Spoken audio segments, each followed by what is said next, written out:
amigos queridos, uma vez mais reunidos em nome de Jesus, aqui estamos a convidar a todos vinculados aos nossos sentimentos, que possamos nesta hora expandir as vibrações sublimes da fraternidade, espargir de nossos corações o que trouxemos de mais sublime e elevado em nós, para que planificado possamos estar sentindo Jesus em nossas vidas. Mestre amado, ampara-nos nesta hora, que possamos receber da vossa misericórdia os estímulos da esperança, de que seremos capazes de vencer a nós mesmos. E confiante, Senhor, pedir humildemente que estes benfeitores abnegados, arregimentados pelo seu amor, possam estar com a humanidade da terra, vivificando as potencialidades divinas que trouxemos em nós, mostrando-nos os caminhos iluminativos que necessitamos percorrer em seu nome. Faça-nos, Senhor, instrumentos dignos e úteis no trabalho da vossa seara, e que os amigos espirituais que aqui presentes estão, responsáveis por este Evangelho, encontrem em nossos pensamentos a sintonia favorável. Assim, Mestre amado, iniciamos as reflexões do Evangelho desta manhã. Obrigada, Senhor, e que assim seja.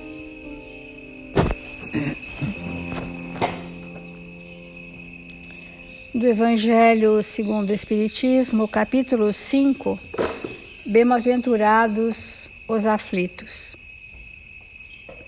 E o item que nós estamos vendo é a escolha de provas, que é provas voluntárias, e o verdadeiro silício. Nas provas voluntárias, nós estamos nos redimindo perante a lei de Deus. Nós estamos nos ajustando perante as leis divinas. Às vezes já nos ajustamos e estamos em reparações com alguém ou reparações coletivas, que são coisas diferentes. Mas existem aqueles que, além do bem que já fazem pela ação reparadora, trazem ainda um perfil de espíritos abnegados, de espíritos devotados, de espíritos dados aos sacrifícios dos interesses pessoais.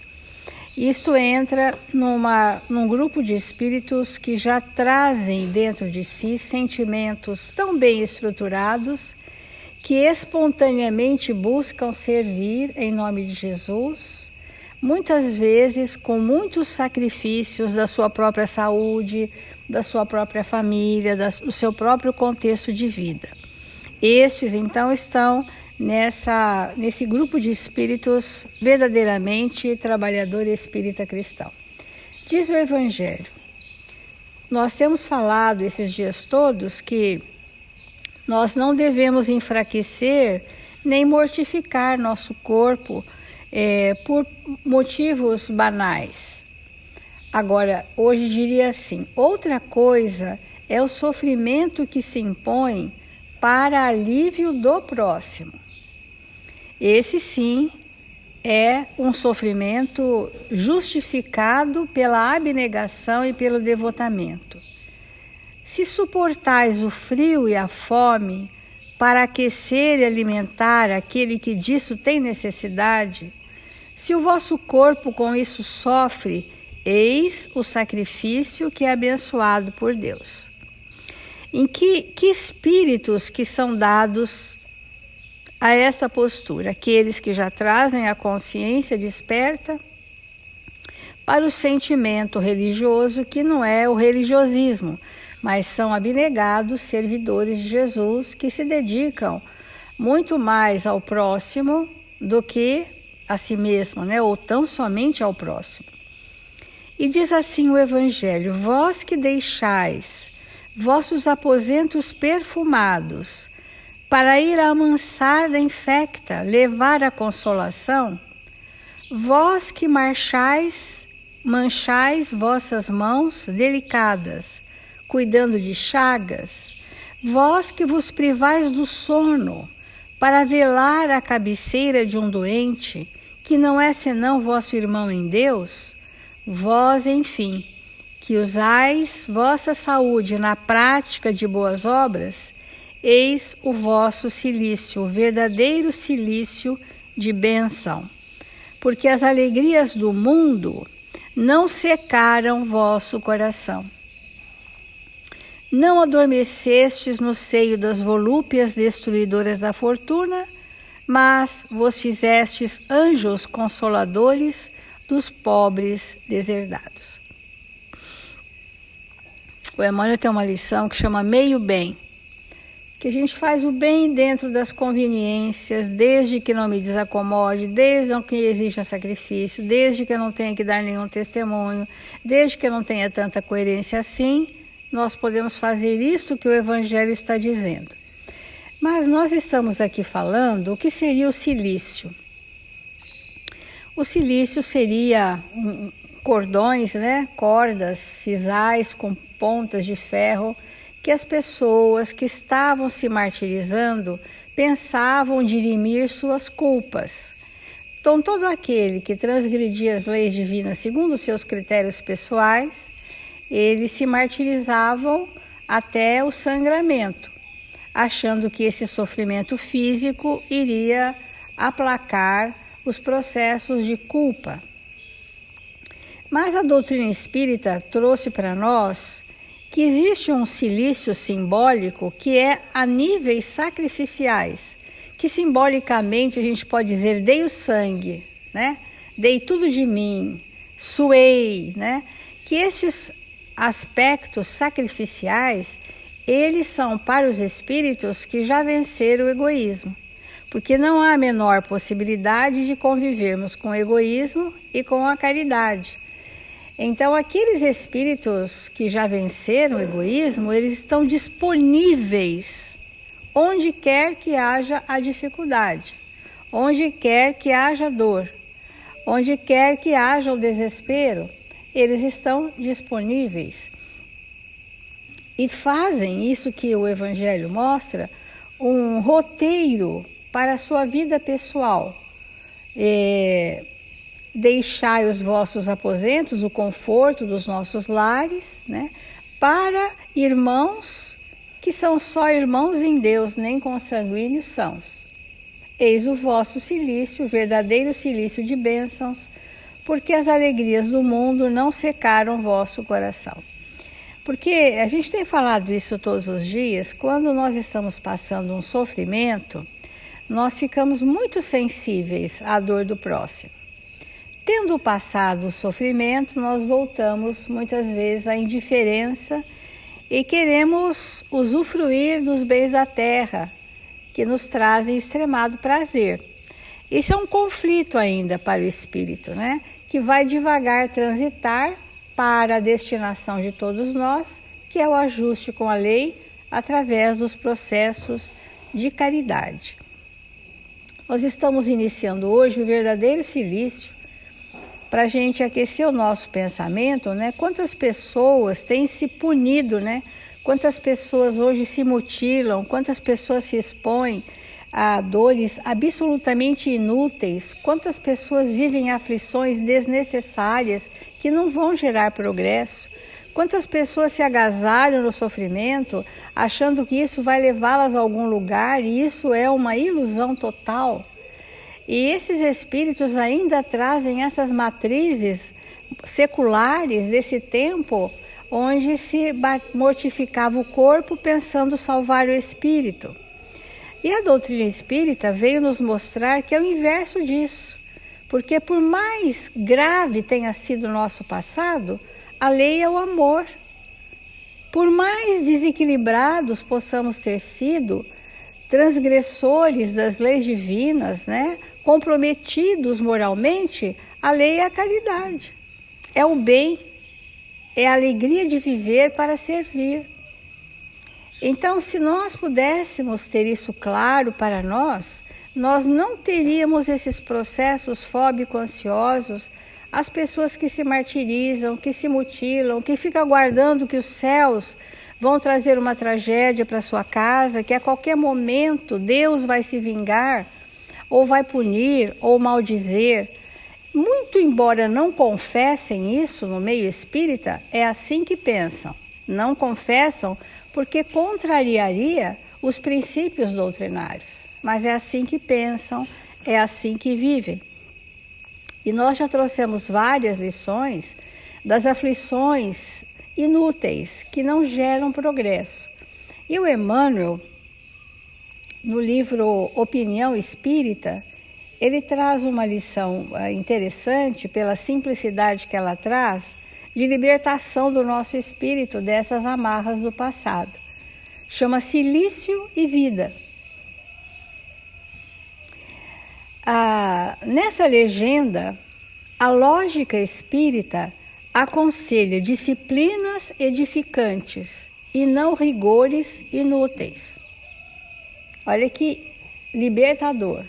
Disciplinas edificantes e não rigores inúteis. Austeridades que rendam educação e progresso. Esse é o rigor, né? Educação, quando eu converjo as minhas potencialidades para educar e progredir. Regimes que frutifiquem compreensão e beneficência. Cooperação por escola e trabalho exprimindo aprendizado espontâneo. Porque o jugo, quando a gente diz, olha, o jugo é leve, o fardo é leve, o jugo é suave, nós queremos dizer que recebemos atribuições proporcionais aos recursos morais adquiridos ao longo dos séculos. Ninguém vai receber uma carga da qual não tenha suporte. Mas muitos de nós, ou aqueles de nós que já temos um alicerce moral bem solidificado e que vieram com tarefas e compromissos mais definidos, aos nossos olhos parece que estão acima das suas forças, mas não estão. Estão movidos pelos sentimentos. E isto, quando o livro aqui fala para nós, Opinião Espírita, quando tenhas uma hora disponível acima do repouso que te restaure, canaliza atenção e força para que se atenuem os sofrimentos da retaguarda. Às vezes nós queremos sempre descansar. Não vejo a hora de descansar um pouquinho, preciso descansar um pouquinho. Os espíritos eternamente cansados é uma fadiga. Essa fadiga não é nem física, geralmente, mas é a ausência do motor que vitaliza, que dá vitalidade ao espírito. E que motor, que motivação é essa que o espírito precisa ter para aproveitar os seus instantes para o bem do próximo, né? É o sentimento da benevolência, é o sentimento da compaixão e da piedade. Esse sentimento, quando ele já é uma construção, move as ações, porque não há força maior no espírito do que os sentimentos. Então, aqueles que se movem mais para o bem do próximo são os espíritos mais dotados de sentimentos construídos. Então, e ele vai dizer aqui, aquele relato do que nós podemos realizar em benefício do próximo, né? Porque é tão interessante, o mundo está à nossa volta e as necessidades estão ao alcance das nossas mãos. E eu vejo pessoas chegarem no desespero aqui querendo um serviço, né? Querendo uma atividade, sendo que nós estamos diante de inúmeras possibilidades de ação, normalmente nessa época de pandemia que nós ficamos distantes da frequência à casa espírita. Então, assim, alguém precisa dizer, faça aquilo que é um bem, faça aquilo outro que é um bem. Porque às vezes, espontaneamente, o sentimento não está construído suficientemente. Então vamos ver aqui. Alguns momentos de serviço junto ao leito dos paralíticos articulam preciosa aula de paciência. Simples visita ao hospital diminui ilusões, porque você vê aqueles quadros tão tristes. Cozinhar prato humilde a benefício dos que não conseguem assegurar a subsistência impele a corrigir os excessos da mesa. Muitas famílias nessa pandemia, com tempo livre e ocioso, se puseram a cozinhar, fazer marmitas e distribuir onde as pessoas estavam aglomeradas sem um prato. Então, esse é o movimento, né? Costurar em socorro dos que tremem desnudos auxilia a esquecer extravagâncias de vestuários. Então, o movimento de fazer uma roupinha para uma criança, quando se sabe fazer isso, agasalhar os que estão ao desabrigo, é espontâneo e natural. Entregar voluntariamente algum recurso nos lares desprotegidos, criando reconforto e esperança, imuniza contra o flagelo da usura e contra a voragem do desperdício. Jesus ia ao que sofre. Ele passava o dia na peregrinação, indo ao encontro dos que sofrem. Ele não esperava que os que sofressem viessem até ele, mas ele ia.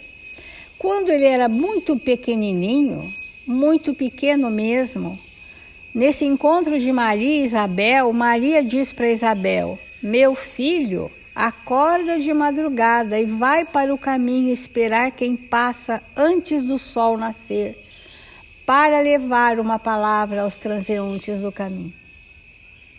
Esse é o exemplo de Jesus. E que no entardecer de todos os dias, quando se reunia na casa de Simão Pedro, ele havia andado muito para socorrer, para amparar, para iluminar as consciências, para desenvolver a expansão do amor naqueles corações entristecidos, e quando voltava, compartilhava com seus apóstolos o acontecimento daquele dia. E nós precisamos ter essa pauta para nós irmos ao encontro dos ambientes onde a necessidade é maior que a nossa. Amparar em pessoa aos que vagam sem rumo ensina respeito ao lar que nos aconchega, cilícios ou sofrimentos para conquistar os talentos celestes. Ir além da nossa possibilidade amplia a potencialidade divina, né? Então, nós encerramos essa reflexão de hoje para continuarmos durante a semana. Nós estamos encerrando uma temática dentro do Evangelho e adentrando em outra, encerrando a temática das provas voluntárias e adentrando no conteúdo do cilício. E dentro das provas voluntárias, nós englobamos a questão das doenças, porque muitas doenças, se não a grande maioria, são circunstâncias voluntárias. Nós elegemos nos comportarmos de uma maneira que vai gerar a doença. Então,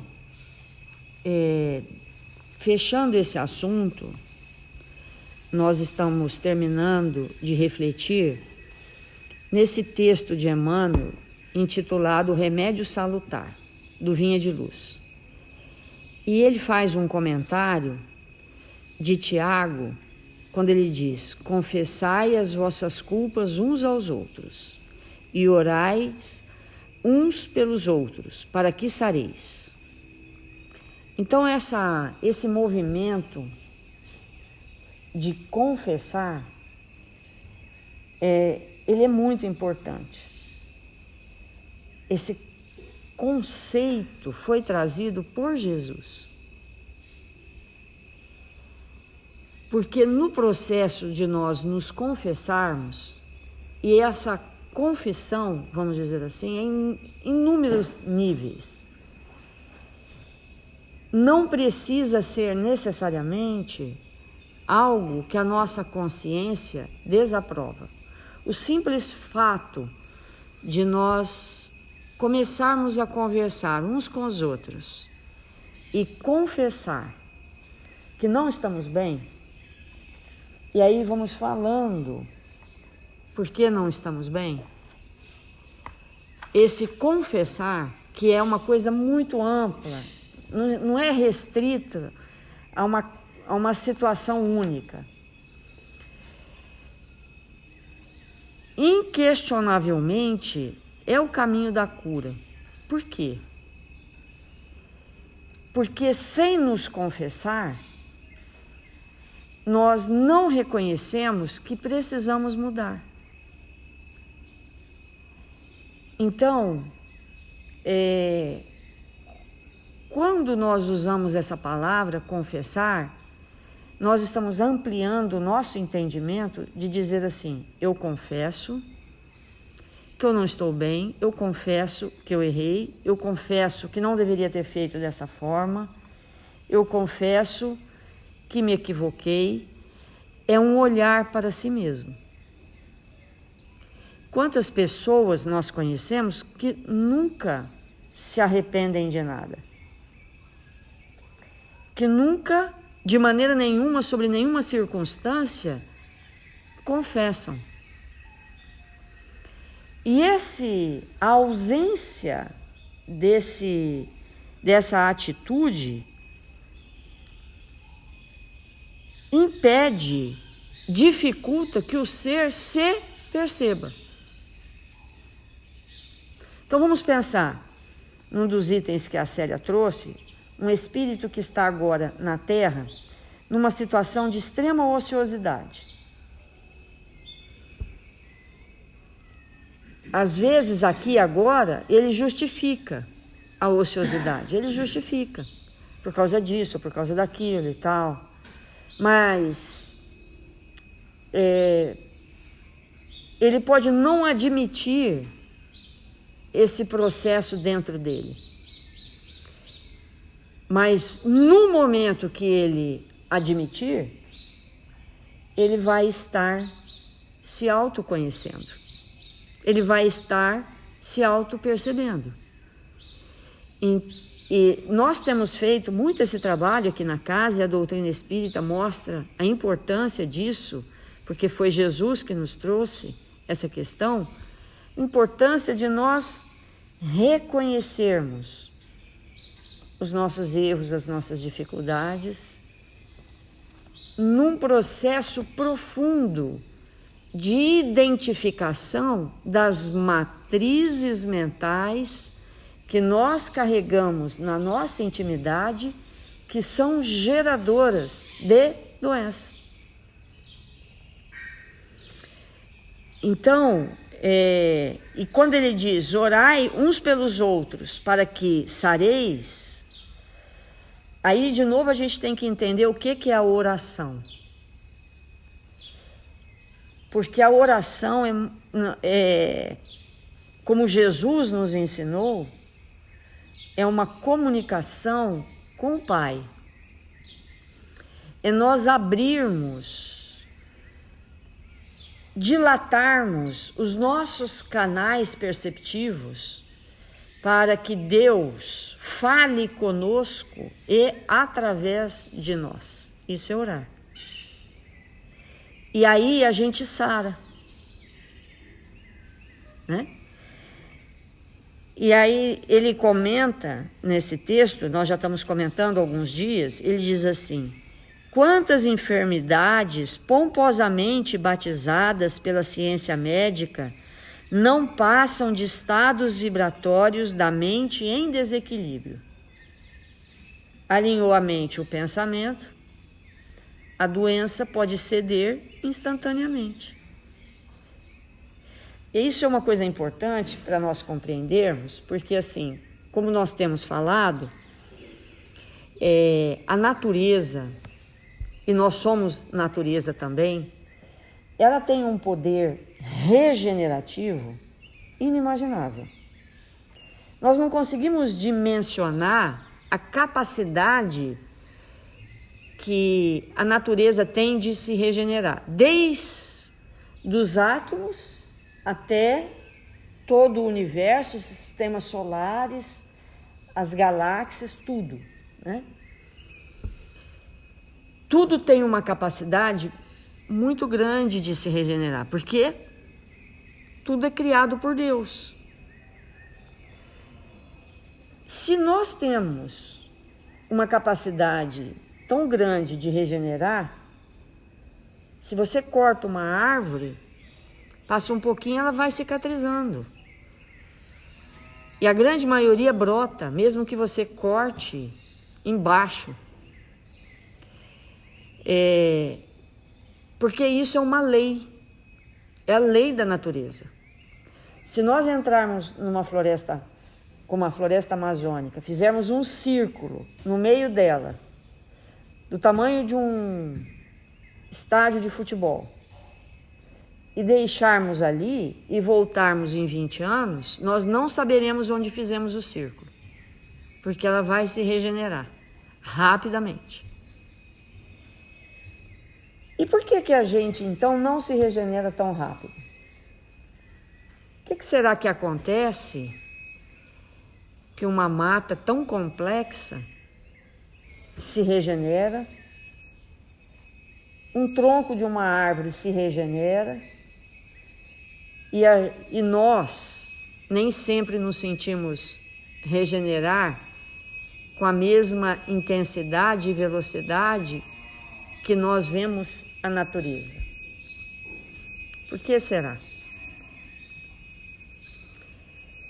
Então, nós vamos entendendo que esse processo de regeneração, ele depende dos elementos que são absorvidos para o processo de regeneração. Então, por exemplo, toda doença, ou a grande maioria das doenças, por mais complexas que elas sejam, elas começam na unidade. Então, se um fígado está doente, se o órgão está doente, o tecido está doente, mas a célula está doente, mas as organelas estão doentes. É do micro para o macro. Então, qual que é a dificuldade do sistema como um todo se regenerar? Quase nenhuma. É só você fornecer elementos regenerativos que ela regenera. Então a nossa mente tem dificuldade de se regenerar porque nós não colocamos no sistema os elementos regenerativos. E o que são esses elementos regenerativos? Ideias regenerativas. Então, quando nós vemos uma mente que está se degenerando, entre milhões de aspas, é porque ali naquele sistema as ideias regenerativas não penetram para regenerar o sistema. Então é necessário nós lançarmos naquele campo ideias nobres, ideias luminosas, porque na medida que a gente vai colocando aqueles elementos, naturalmente o sistema regenera. Então, quando nós vamos compreendendo isso, nós vamos vendo que se nós nos sentimos, não estamos nos sentindo bem por alguma circunstância, por alguma questão que nos acontece, algumas pessoas fazem o quê? Acontece alguma coisa errada, algum desafio, algum problema, a pessoa se desorganiza de tal modo que todas as suas ações ficam comprometidas. Isso mostra o quê? Que a mente, ela está com deficiência das ideias nobres. E outros que quando o problema vem, quando a dificuldade surge, aí que eles rendem. Nós vamos ver elementos na Terra, seres humanos, espíritos extraordinários que foram colocados em situações de dificuldades extremadas, quase insuportáveis, rendendo obras espetaculares, íntimas em primeira instância, e depois para a humanidade como é consequência, né? Então esse movimento que nós precisamos fazer cada vez mais na casa espírita, de semearmos nos corações, nas mentes, ideias renovadas, criativas, belas, generosas, luminosas, é que permite que o espírito regenere o seu vigor, o seu tônus, o espírito que ele é. Então esse texto ele é tão profundo que a gente tem dificuldade de sair dele. Já é para mudar de tema e a gente continua. Amanhã a gente ainda vai falar um pouquinho sobre ele, porque ele vai dizer dessa coisa interna que nós temos, que tantas vezes precisa do socorro de alguém, como nós temos falado, né? De alguém que ore conosco. E de novo, orar não é uma ladainha de Ave Maria, Pai Nosso, Credo e etc, etc, né? Mas de alguém que nos dê um choque, como nós temos falado aqui, um choque vibratório. E aí as coisas se alinham, né?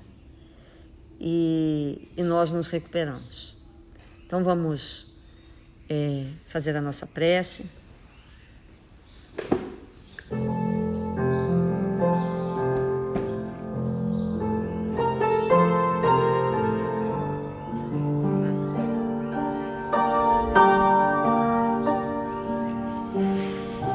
Deus, nosso Pai, Jesus, nosso Mestre, nós nos encontramos aqui, desejosos de aprender mais e mais o seu Evangelho de amor. Estamos nesse instante, Senhor, desejosos de agradecer as bênçãos que recebemos nesse instante, a presença generosa dos amigos que nos amam, que se aproximam de nós para ombrear nosso caminhar na terra. Queremos te agradecer, Senhor, pelos desafios do caminho. Agradecer, Senhor, pelas oportunidades que o Pai nos confiou, para que pudéssemos nos tornar espíritos melhores, mais amorosos, mais dispostos ao bem e à verdade. 1000 vezes obrigado, Senhor, porque nos encontramos em Seu nome. Obrigado, Senhor, pela presença generosa em nossas vidas, do Seu amor, das Suas vibrações que nos curam, que nos incentivam a prosseguir. E nesta hora abençoada do dia, nós Te rogamos em favor de todos os nossos irmãos, registrados nos cadernos de vibração da nossa casa e das casas irmãs. Que estes espíritos socorristas que nos amparam possam visitar a intimidade de todos eles, socorrendo-os, auxiliando, aconselhando, para que possam viver a paz, a harmonia e a saúde, Senhor. E nós outros brasileiros queremos Te agradecer por nos encontrarmos aqui em Seu nome, por termos recebido a oportunidade de nascer na terra do Cruzeiro, para contribuir que esta pátria seja a pátria do Evangelho. Quando todos nós estivermos vivenciando as Tuas lições de vida eterna, que o Senhor nos abençoe e nos fortaleça, hoje e sempre. Que assim seja.